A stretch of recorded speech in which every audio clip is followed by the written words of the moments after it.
নমস্কার, আমি সোনালী কবিতারার একাডেমির ছাত্র সিদ্ধান্ত সাহা। আজ আমি শোনাবো কবিগুরু রবীন্দ্রনাথ ঠাকুরের লেখা রবিবার।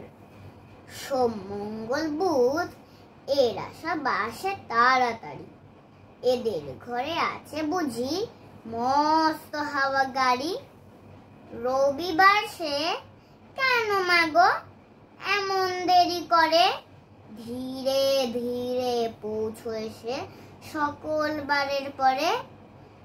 আকাশ পারে তার বাড়িটি দূর কি সবার চেয়ে, সে বুঝি মা তোমার মতো গরিব ঘরের মেয়ে। সোমমঙ্গল বুধের খেয়াল থাকবারই জন্যে, বাড়ি ফেরার দিকে ওদের একটুও মন নেই।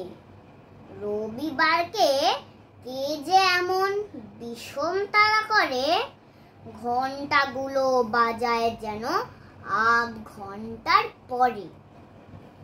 আকাশ পারে বাড়িতে তার কাজ আছে সবচেয়ে, সে বুঝি মা তোমার মতো গরিব ঘরের মেয়ে।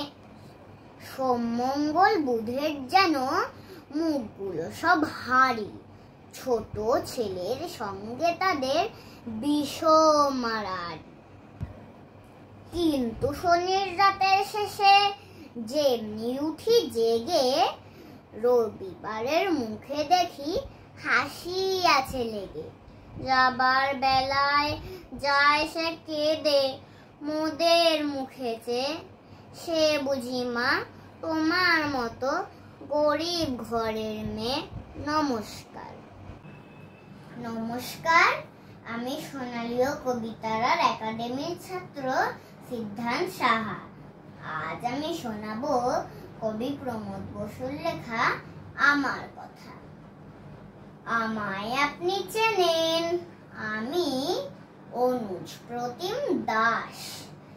আসল বয়স 5, কিন্তু স্কুলে 6 ক্লাস। আমার সবে 1, তবু মিসের সংখ্যা 4। সকাল সন্ধে দুজন, সপ্তাহে 4 বার। পড়তে হয় 5টি বিষয়, 5 ঘন্টার বেশি। মা বলেছেন সাহেব হতে, বাবার শিক্ষা দেশি।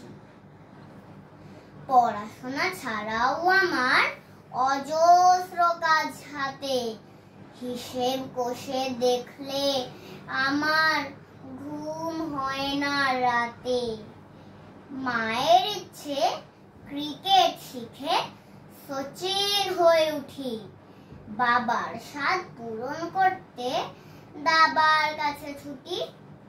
কাকার ভীষণ ইচ্ছে আমি রবীন্দ্রনাথ হই, তার প্রতিজ্ঞা ভাইপোটাকে লিখতে শেখাবই।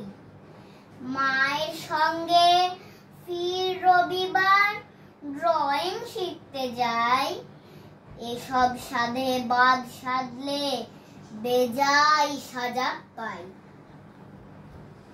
সব কিছুতেই প্রথম হই, সবাই কিন্তু চান, শেখার ওজন বেড়ে আমার প্রাণ করে আনচান।